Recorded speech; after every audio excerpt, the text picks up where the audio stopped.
तेजोवारिमृदां यथा यत्र स्थितो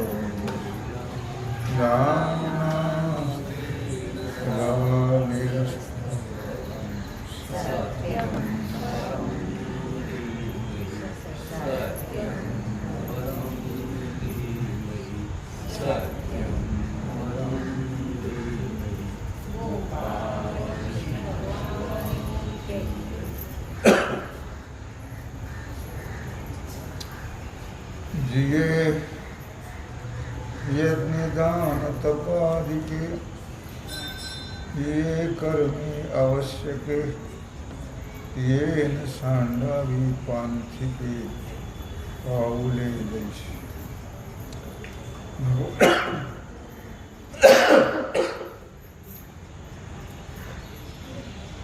भगवान सिद्धेश्वराच्या आशीर्वाद कृपेनं श्री रुक्मिणी पांडुरंगाच्या चरणाजवळ श्री सद्गुरू ज्ञानेश्वर महाराज, श्री जगद्गुरू तुकाराम महाराज, श्री संत एकनाथ महाराज यांच्या चरण सांगणारे आपण सर्वजण मिळून महान ग्रंथराज ज्ञानेश्वरीच्या 18व्या अध्यायाच्या 149 ओळीचा आपण विचार करतो आहोत.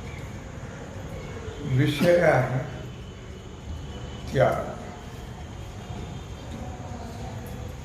जिये यज्ञ दान तपादिके ये कर्मे आवश्यके तिये न सांडावी पांथिके पाऊले दैशी. भगवान श्री कृष्ण परमात्मा अर्जुनाला सांगता आहे की अर्जुना, हे जे कर्म आहेत, यज्ञ कशाला म्हणतात तुम्हाला मी काल सांगितलं. यज्ञ नुसतं अग्नीमध्ये हवन करणं याला यज्ञ म्हणत नाही. नाम यज्ञ, ज्ञान यज्ञ, जप यज्ञ, तप यज्ञ, पूजा यज्ञ आहे, उपासना हा यज्ञच आहे. हे सगळे यज्ञात मोडले जातात. म्हणून यज्ञ म्हटलं की आपल्याला असं वाटतं की अग्नीमध्ये हवन करणं. नुसतं हवन करणं त्याला यज्ञ म्हणत नाही. त्या सगळ्याला यज्ञ म्हटल्या जातं. तेव्हा यज्ञ, दान, दानही काल मी तुम्हाला दानाचे प्रकार सांगितले. दान किती करावं, कसं करावं, कोणी करावं, दानाने काय होतं, मनुस्मृतीमध्ये त्याचं वर्णन केलेलं आहे. दानाने द्रव्य शुद्धी होते. दान जर केलं नाही तर ते द्रव्य मनुष्याला अधोगतीला नेते असं वर्णन आहे. म्हणून यज्ञ, दान, तप. तप कशाला म्हणतात? मंदिरात जाणं तप आहे, प्रदक्षिणा करणं तप आहे, तीर्थयात्रेला जाणं तप आहे, नामजप करणं तप आहे, अनुष्ठान करणं तप आहे. त्या सगळ्या गोष्टीला तप असं म्हटलेलं आहे. तपश्चर्या केल्याशिवाय तपेविन दैवत, दिदल्याविन प्राप्त, बुजेविन हित कोण सांगे. तपश्चर्या केल्याशिवाय मग तुम्ही कुठल्याही प्रकाराने करा, त्या तपश्चर्येनं भगवत प्राप्ती होईल. मग ते कोणतं तप असेल, कोणी तीर्थयात्रा करतं, कोणी नर्मदेची प्रदक्षिणा करतं, कोणी वृंदावनला जाऊन परिक्रमा करतो. कशाची? पर्वताची. कोणत्या? भगवंताने कोणता पर्वत घेतला होता? गोवर्धन. वृंदावन परिक्रमा आहे, पंढरीची परिक्रमा आहे, आळंदीची परिक्रमा आहे, ब्रह्मगिरीची परिक्रमा आहे. ही तपश्चर्या आहे सगळी. तेव्हा यज्ञ, दान, तप हे कर्म टाकू नये. फक्त फलाच्या इच्छेने ते करू नये, एवढा महत्वाचा भाग आहे. कुठल्याही प्रकारे आपण यज्ञ केला तर कुठल्याही यज्ञात अनेक प्रकार मी सांगितले, फलाच्या इच्छेने करू नये. दान केलं याने मला काही पुण्य मिळेल असं अजिबात म्हणायचं नाही. तर यज्ञ केला तरी भगवंताला अर्पण करून करायचं. दान केलं तरी कृष्ण अर्पण, भोजन केलं तरी कृष्ण अर्पण, पाणी पिलं तरी कृष्ण अर्पण, चहा पिला तरी कृष्ण अर्पण, दारू पिलं तरी नाही, निषिद्ध नाही. विहित कर्म भगवंताला अर्पण करून करा. हे यज्ञ आहे, सगळे तप आहे.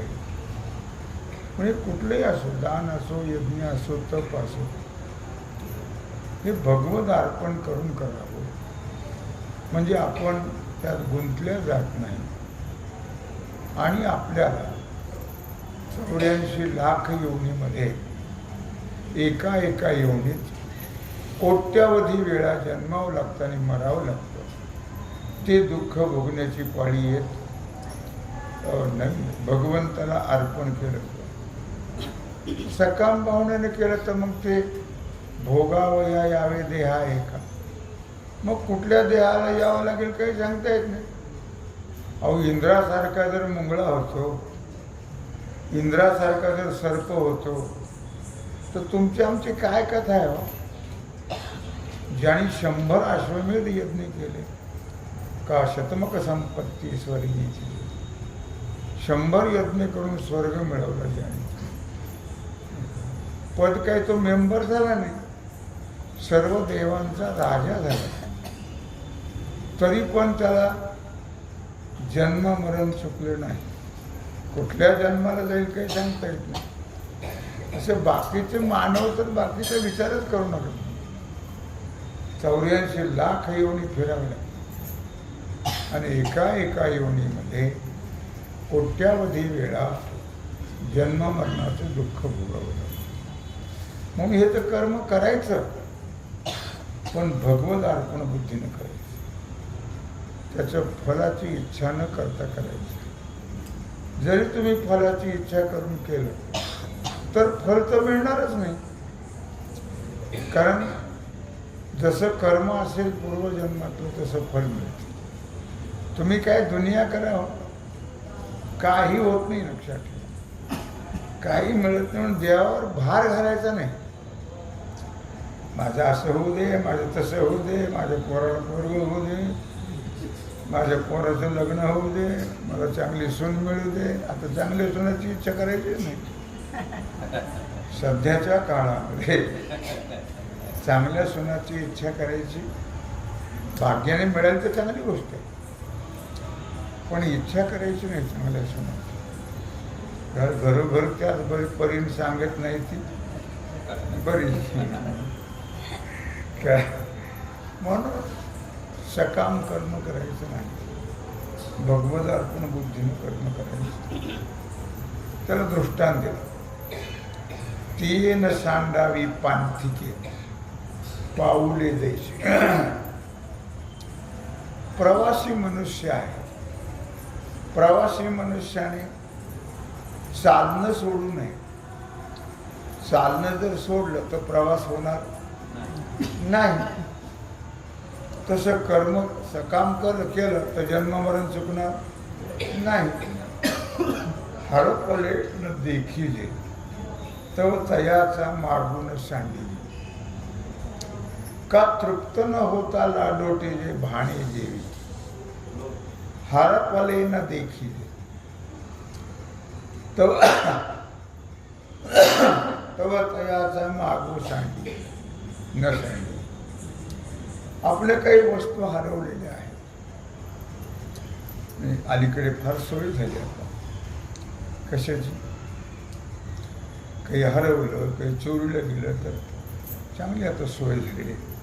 गल्लोगल्ली, तुमच्या गल्लीत पण आता आमच्या गल्लीत आहे CCTV, चांगली सोय आहे ती.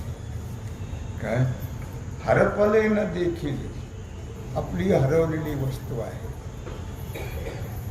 चोरी गेलेली वस्तू आहे, ती जर सापडली नाही तर तिचा माग सोडायचा नाही.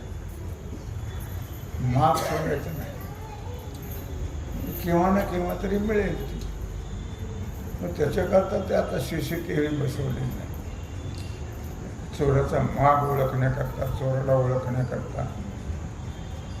तरी चोऱ्या करतातच. काय हरपले न देखील तर तयाचा मागून सांडी. जोपर्यंत हरवलेली वस्तू सापडत नाही तोपर्यंत त्याचा माग सोडायचा नाही. पुष्कळ लोकांच्या काही गोष्टी हरवल्या, चोरी गेल्या, किती विचारतात येऊन सापडेल का. त्याच्यात काही नक्षत्र आहेत. काही नक्षत्रावर वस्तू जर गेल्या तर ती घरातच सापडते. काही नक्षत्र अशी आहेत त्याच्यावर जर वस्तू गेली तर ती दुसऱ्याच्या हाती सापडते. पण काही नक्षत्र अशी विचित्र आहेत की त्याच्यावरच्या वस्तू मिळतच नाही. असे अनेक अनुभव आहेत माझे. लोक येतात ते सांगतात मला. म्हणजे असे अनेक प्रकार आहेत त्याच्यामध्ये. किंवा हरवलेली जी वस्तू आहे ती वस्तू न देखील तो तयाचा मागून सांग. त्याचा माग सोडायचा नाही. एकच 2 महिन्यापूर्वी एक माणूस आला. 1 किलोभर सोनंच नेलं त्याचं. किलोभर सोनं आला माझ्याकडे. मोठा माणूस होता. आल्यानंतर विचारलं त्याने मला, हे सोनं मिळेल का. गेलं तर आहेच आता. त्यानं सांगितलं, पाहिलं तुमच्या घरातच सापडेल. मग घरात, घर तर फार शोधलं, म्हणजे शोधलं तरी घरात सापडेल. आता कुठे ठेवलं मला माहीत नाही, पण ते घरात सापडेल. 1 महिना गेला शोधता शोधता आणि घरातच सापडलं. मला मुद्दा काय सांगायचा, काही गोष्टी ज्या असतात त्या काही नक्षत्रावर अवलंबून आहेत, काही माणसावर अवलंबून आहेत. काय तर त्याला त्याचा जो माग आहे तो सोडायचा नसतो. माग सोडायचा नाही. तो तयाचा मागून सांडी का तृप्त न होता लोटीले भाणे देवी. परवा एक माणूस आला माझ्याकडे. त्याचे 30 लाख रुपये गेले. ते घरातून गेले. तो आला.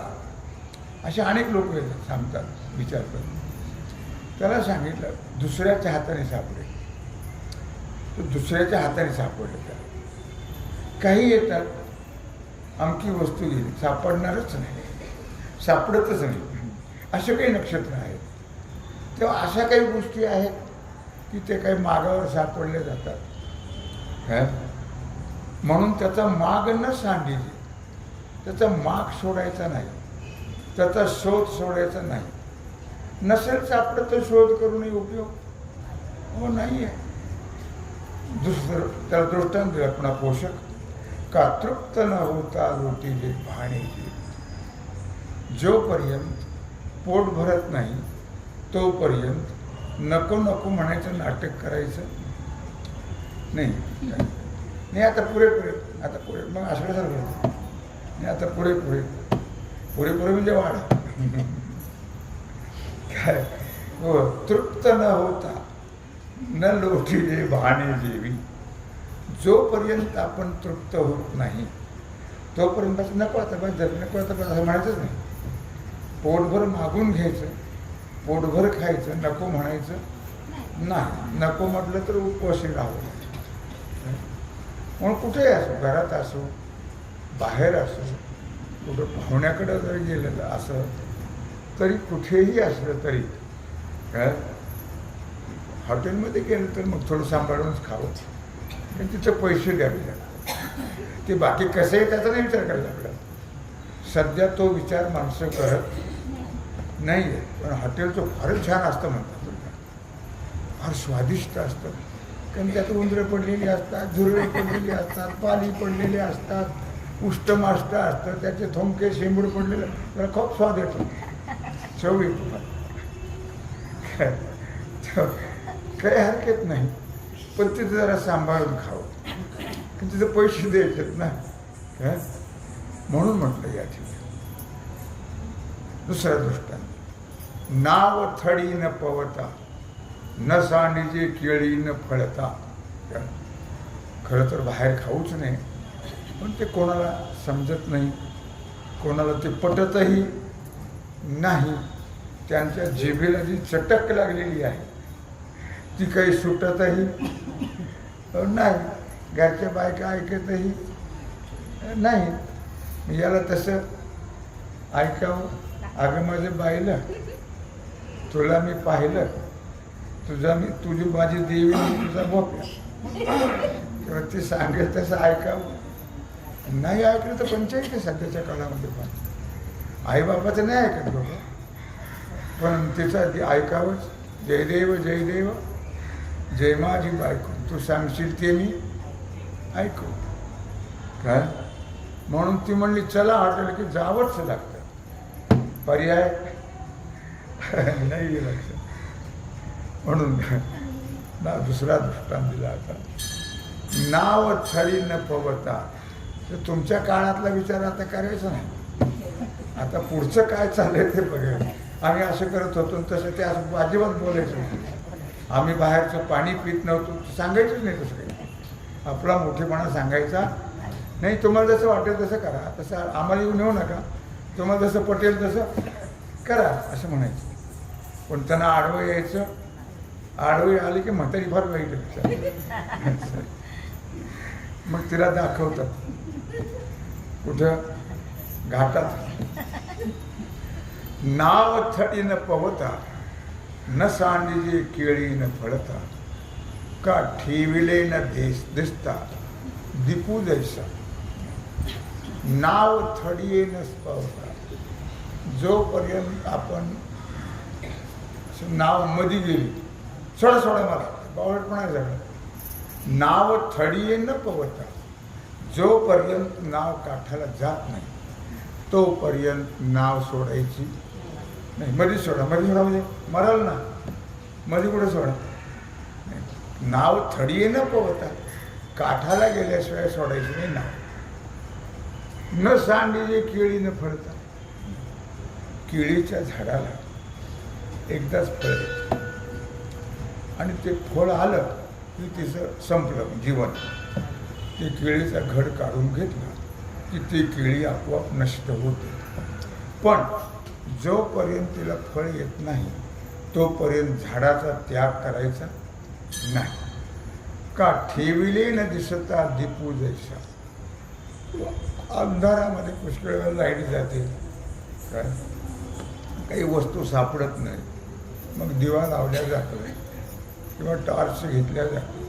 पण जोपर्यंत आपल्याला ती वस्तू सापडत नाही तोपर्यंत दिवा बंद करायचा नाही.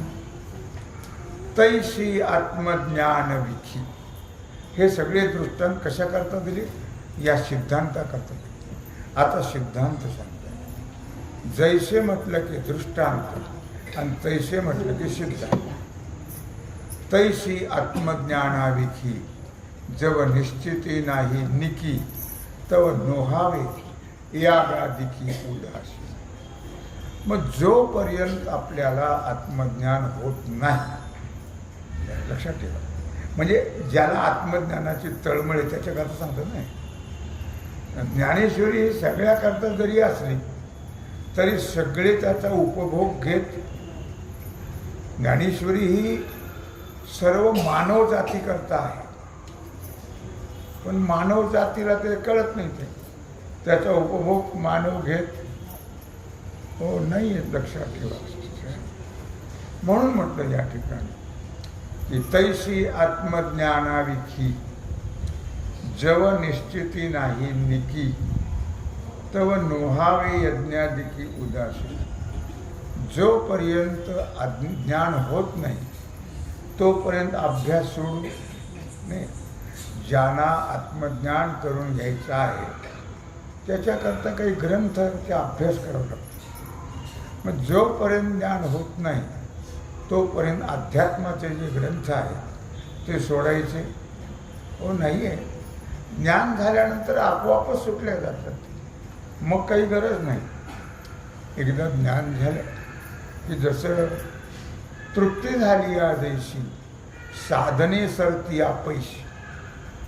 एकदा मनुष्य ते गॅस आहे, तवा आहे, उलथण आहे, कढई आहे, मीठ आहे, पीठ आहे, मसाले कुठपर्यंत. जोपर्यंत जेवण होत नाही तोपर्यंत. एकदा जेवण झालं की हे सामान पिशवीत घालून फिरतो काय माणूस? नाही. तृप्ती झाली या देशी साधने सरती अपैशी. एकदा तृप्ती झाली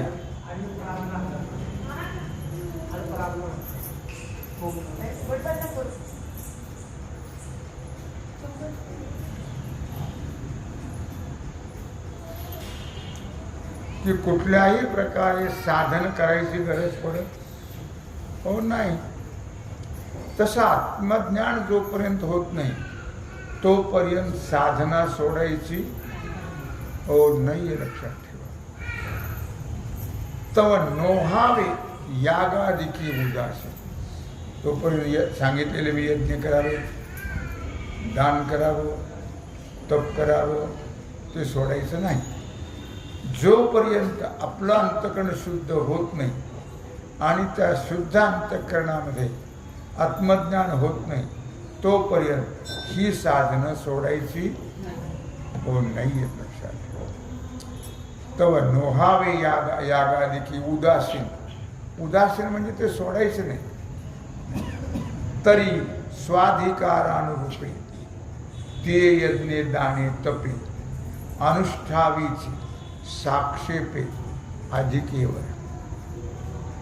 मग आता जसा आपला अधिकार असेल, कारण सर्व करू शकत नाही. सर्व साधना सर्व करू शकतात का? नाही करू शकत. ज्यांच्यामध्ये ते करण्याचं सामर्थ्य आहे तेच करू शकतात ते साधना. तरी स्वाधिकारानुरूपे आपल्या आपल्या अधिकाराप्रमाणे यज्ञ, तुम्हाला सांगितलं यज्ञ, दान आपल्या अधिकाराप्रमाणे, तप आपल्या अधिकाराप्रमाणे ते करायलाच पाहिजे. जोपर्यंत आपल्याला साध्याची प्राप्ती होत नाही तोपर्यंत साधनाच्या ठिकाणी उदास होऊ नये. म्हणजे साधनं सोडू नाही, तोपर्यंत साधनं करत राहायची. साध्याची प्राप्ती होत नाही तोपर्यंत. कारण परमार्थामध्ये साध्य साधन बदलत नाही. साधनं अनेक असतील पण साध्य एकच. संसारात बदलत राहतात साध्य साधन. एकदा सांगितलं कळत नाही, मूर्ख कोणी पडत नाही.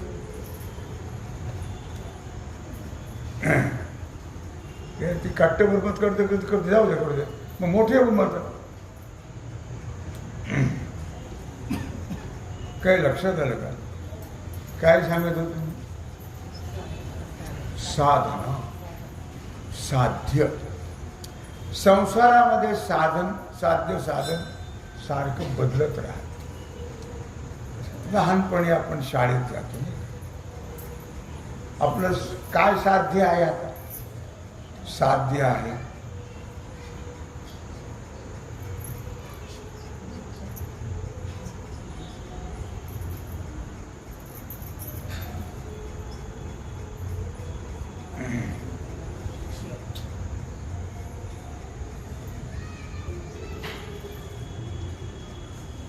साधन आहे अभ्यास, साधन आहे पुस्तक.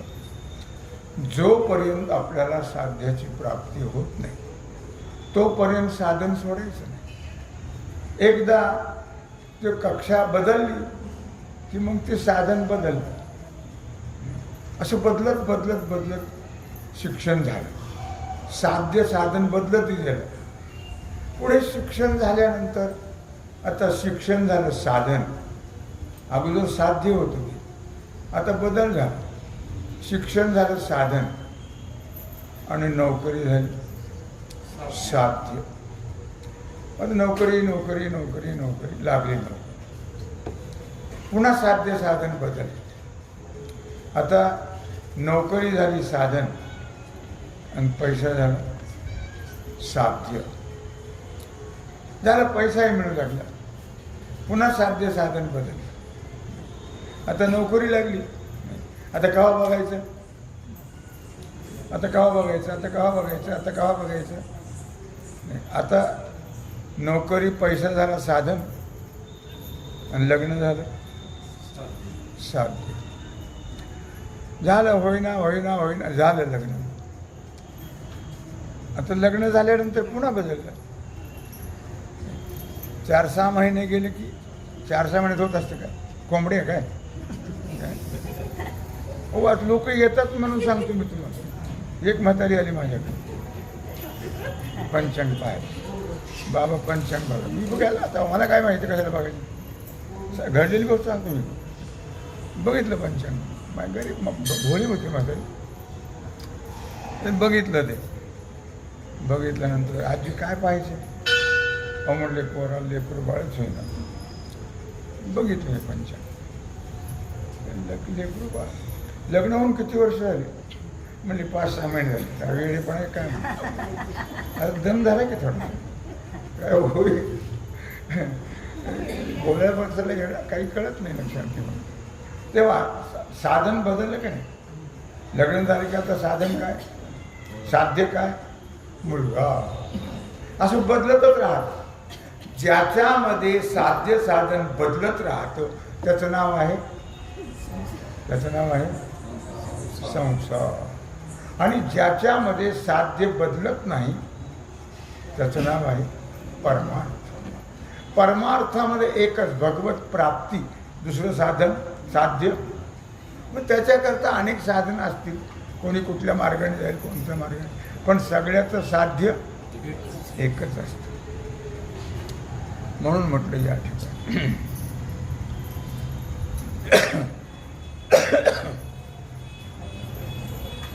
तरी स्वाधिकारानुरूपे ते यज्ञ दाणे तपे अनुष्ठावीचे साक्षेपे अधिके बरं. म्हणलं की म्हणजे आपल्या वर्णाला आपल्या आश्रमाला जे अनुकूल असेल त्याप्रमाणे साधनं करावी, त्याप्रमाणे यज्ञ करावा. काही यज्ञ सर्व करू शकतात, कोणी असो. काय त्याला काही फारसा अवघड नाही आहे. यज्ञ म्हणजे मी तुम्हाला काल सांगेन, उदरभरण नो हे सगळे जेवतात की नाही? जेवतात. कृष्णार्पण म्हणून खायला काय हरकत आहे? यज्ञ आहे. काय प्रत्येक घासाला काय आहे? वदनी कवल घेता सहज हवन होते फुकाचे. काय भगवंताचं नाम घेतलं की ते सगळ्याला करता येतं. तिथे काही वर्णाची गरज नाही, आश्रमाची गरज हो नाही आहे. आपल्या वर्णाश्रमाला जे अनुकूल आहे त्याप्रमाणे मनुष्याने कर्म करत राहा. मग यज्ञ असेल, दान असेल, तप असेल, हे जे आहे ते आपल्या अधिकाराप्रमाणे. काय म्हटलं? स्वाधिकारानुरूपे ते यज्ञ दाने तपे अनुष्ठावीचे साक्षेपे अधिके.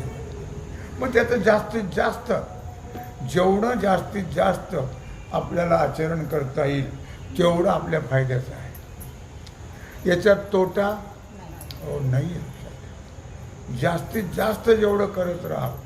कोणतीही गोष्ट जास्तीत जास्त चोऱ्या केल्या फायदा आहे, तोटा नाही. चोऱ्या केलं तर नरकाला नाही, फलच येते सुद्धा. कुठलंही कर्म करा तुम्ही, जास्तीत जास्त करत राहा. वाईट केलं तरी जास्त करा, की जेणेकरून 42 कोळ्या नरकाला जाते. करा, जास्त करा, कोणतंही करा. चांगलं जास्त करा, वाईटही जास्त करा. मध्ये ऐकता कामा नये. सगळे दिंडीच्या दिंडी गेली पाहिजे. म्हणून तो जास्तीत जास्त कोणतंही यज्ञ असेल, दान असेल, तप असेल, तो अधिकारानुरूपी ते यज्ञ दाने तपे अनुष्ठानाची साक्षेपे अधिके मोठ्या साक्षेपाने त्याचं आचरण करत राहावं. कुठलाही विचार करायचा नाही.